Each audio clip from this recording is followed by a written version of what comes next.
네, 안녕하세요. 팔복 마지막 제복, 의를 위하여 박해를 받는 자의 복에 대한 말씀을 나누게 된 권계순 권사입니다. 지난번에 목사님께서 팔복 강해를 시작하실 때 저는 참 기대하는 마음, 사모하는 마음이 참 컸습니다. 시간 말씀을 들으면서 무엇보다도 저 속사람을 좀 보게 되었고 제 삶의 모습을 보게 되면서 참 많이 찔렸고 반성이 되었고 도전이 되었고 은혜가 받는 그런 시간이었습니다. 감사합니다. 생각해 보니까 저는 참 복이라는 단어를 많이 쓰고 있더라고요. 새삼스럽게 깨달았는데 특히 문자를 보낼 때 복 받으세요, 복된 날이 되세요, 복된 시간이 되세요 이렇게 많이 사용하고 있는 것을 새삼 발견하게 되었는데 팔복에서 말씀하고 있는 그 복이라는 것은 제가 가만히 묵상해 보니까 하나님과의 관계임을 다시 한번 발견하게 되었습니다. 위로를 받을 것이다, 애통하는 자, 또 온유한 자, 이런 기타 등등 팔복에서 말씀하고 있는 것이 천국이 저희 것이다, 하늘에서 상이 클 것이다 하면서 하나님과의 관계, 하늘나라의 관계인 것을 또 다시 깨닫게 되었습니다.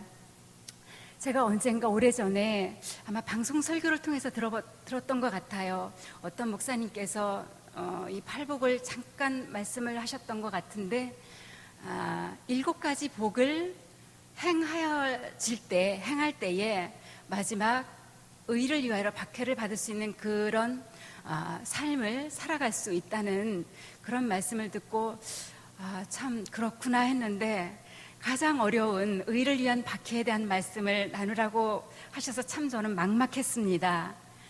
요즘 시대에 저에게 과연 이렇게 의를 위한 박해가 있었을까? 네, 그런 나눔을 할 만한 소재가 저에게 있을까 고민이 참 많았습니다. 그럼에도 순종하는 마음으로 이 자리에 서게 되었습니다. 대단히 어렵고 무거운 본문 말씀이지만 저의 삶의 한 부분과 연관지어서 제가 묵상한 것을 나누겠습니다. 10절, 오늘 본문 말씀 10절, 의를 위하여 박해를 받는 자는 복이 있나니 천국이 저희 것임이라. 이어서 11절 말씀에서 나를 인하여, 예수님을 인하여 욕하고 거짓으로 거스르고 악한 말을 할 때는 하늘에서 상이 크다라고 하는 말씀이 비슷한 맥락으로 이어지고 있는데요. 이런 것들이 의를 위해서 박해를 받는다고 하는 것입니다. 나의 유익이 아니고 예수님 때문에 복음의 빚진 자의 사명을 감당하려고 전도를 하다가 예수님의 이름으로 섬김을 하다가 이런 어떤 어려움을 당할 때, 고난을 받을 때, 이런 말을 들을 때 참 황당한 것을 경험을 하게 됩니다. 이렇게 열심히 섬김을 하는데 예수 이름으로 어느 날 뜻하지 않게 황당하고 억울한 일을 당하게 되면 참 힘듭니다. 낙심이 됩니다. 고통스럽습니다. 너무 황당하고 이해가 안 되니까 어느 날은 숨이 턱 막히면서 이게 아닌데 제대로 숨을 못 쉬겠더라고요. 그런데 우리 하나님께서는 말이죠, 이러는 것이 복이라고 하는 것이에요. 천국이 저희 것이라고 하는 것이에요. 하늘에서 상이 크다고 하는 것이에요. 네, 아멘, 아멘입니다. 근데 물론 그런 과정 중에서는 정말 부족하고 연약한 그런 부분, 지혜의 문제도 있겠습니다만 저는 이 말씀을 묵상하면서 말씀대로 왜 욕을 하고 거짓으로 거스르고 악한 말을 할까 하고 한참 생각을 해보았습니다. 제가 발견한 건 다르기 때문이었습니다. 사회심리학에서 말하는 맞춤 원리라고 하는 것이 있는데요, 유사성이 클수록 서로가 비슷할수록 관계의 만족도가 큰 것으로 나타난다고 하는 것입니다. 공통성이라고 하는 것이죠. 그래서 저도 내담자를 만나서 상담을 할 때 라포 형성의 단계에서 좀 더 친밀하고 친숙한 관계의 단계에서 이렇게 아니면 또는 이제 상당 기법적으로 이렇게 어떤 말이라든가 행동이라든가 이런 제스처 등을 미러링 할 때가 있어요. 거울 역할을 할 때가 있는데요. 이렇게 유사성이 있으면, 비슷하면 끼리끼리 이렇게 어울리게 되면 친하게 되지만, 다르면 인정하지 못하고 받아들이지 못하고 멀리하게 되는 것 같습니다.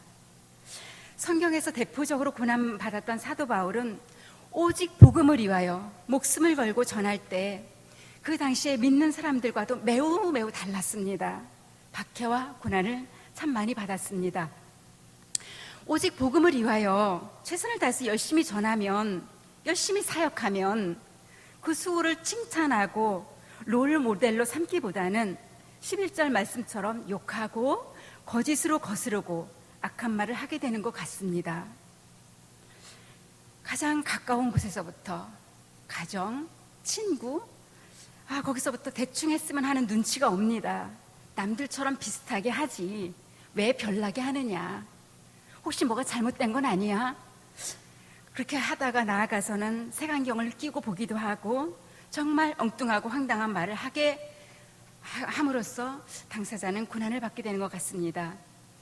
이렇게 예수님을 믿고 본질에 따라서 정말 세상과 구별되어서 다르게 사는 것도 매우 힘들지만, 정말 은혜 받고 성령의 인도하심 따라서 열심히 헌신하고 사역하는 것도 인정하고 받아들이기가 매우 어려운가 봅니다. 하나님과의 깊은 교제가 없고 성령의 은혜가 미약하고 가슴에 내려온 그 하나님의 말씀이 빈약할 때 그런 것 같습니다. 묵상하면서 저를 살폈습니다. 저는 혹시 나와 다르게 사역하고 열심히 하게 되는 그런 경우를 보게 될 때 나는 어떤 마음 자세와 어떤 태도를 가지고 상대방을 대하고 있나를 살펴보게 되었습니다. 정말 언제든지 성령으로 충만하지 않으면 그렇게 남을 비판하고 판단하면서 마음으로, 태도로 그렇게 할 수 있겠다고 참 깨달으면서 저는 정말 잘 말씀으로, 성령 충만함으로, 기도함으로 깨어 있어야 되겠다고 다짐을 하는 그런 시간이었습니다. 이번 팔복 설교에서, 지난번 목사님 설교에서 말씀하셨듯이 의를 위하여서 핍박을 받는다고 하는 것은 다시 말하면 예수님을 바로 믿는 것이라고 이렇게 말씀을 하셨는데요. 바로 믿으려면 예수님 때문에 받는 박해라든가 손해라든가 아픔 등이 없는 것이 축복이 아니라 그것은 바로 게으름의 증거요, 타협의 현실일 수도 있다고 말씀을 하셨는데요. 참 많이 찔렸습니다. 제가 그런 모습이 있는 것 같았습니다. 제 얘기를 잠깐 하자면요, 제가 그래도 조금이라도 섬김과 전도의 현장에 나갈 수 있었을 때는요, 주님 앞에 엎드려서 가난한 심령으로, 정말 주님의 도움 없이는 안 됩니다. 가난한 심령으로 주님과 멀어진 자, 주님을 알지 못하는 자, 그들에게 정말 주님과 합평하게 하려고 애통해하고 긍휼히 여기는 마음으로, 온유한 마음으로 애쓰며 다녔던 날들이었습니다. 저는 40살 이후, 40세 이후에 좀 전도를 하기 시작했는데요. 그동안 전도한 사람을 세어봤더니 어린이, 청소년부 다 합쳐서 등록한 인원이 72명이더라고요. 그런데요, 믿음이 잘 성장한 사람, 우리 교회에 잘 정착한 사람이 많지가 않아요. 그때마다 제가 전도하고 나 몰라라 했던 건 아닌데, 제가 무엇이 이렇게 많이 부족해서, 뭘 잘 못해서 믿음을 잘 심어주지 못했고 교회에 잘 정착시키지 못했습니다. 이런 것을 생각하면 이런 제가 전도하는 걸 포기해야 되나? 전도를 계속해야 되나? 그런 자괴감이 듭니다, 사실. 근데 그럼에도 전도는 포기할 수 없는 것이겠죠? 끝까지 복음의 빚진 자로서 전도의 사명을 감당하는 것이 맞는 것이겠죠? 그런데 요즘 제가 말씀을 듣고 보지만 진정한 헌신 앞에서 어떤 부분에서는 부끄럽게도 외면하라고 하고 합리화하고자 하는 그런 자신의 모습을 보이게 됩니다. 깜짝 놀라게 됩니다. 그런 것을 문득 발견하게 될 때 기도하다가 이제 저는 이렇게 이 기회를 통해서 다시금 열정을 회복하여서 힘이 되는 기도를 하고 힘이 있는 기도를 하고 진실한 헌신의 기도를 통해서 주님의 기쁨에 되는 자리로, 전도와 섬김의 자리로 나아가려고 합니다. 스티그마. 언젠가 제가 오래전인데요, 어떤 여름날 카페트에서 무릎을 꿇고 정말 간절하게 기도했던 경험이 있어요. 얼마나 오랫동안 기도했는지 뭐가 좀 이상하더라고요. 봤더니 발등에서 피가 막 흐르고 있는 거예요. 피가 나는지도 몰랐습니다. 발등에 살갗이 홀랑 벗겨졌습니다.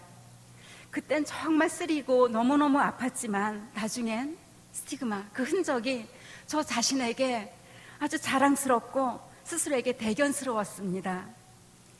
스티그마, 거룩한 어떤 그 작은 마음의 고통도 그런 거룩한 흔적으로 또 지혜의 발판으로 삼겠습니다.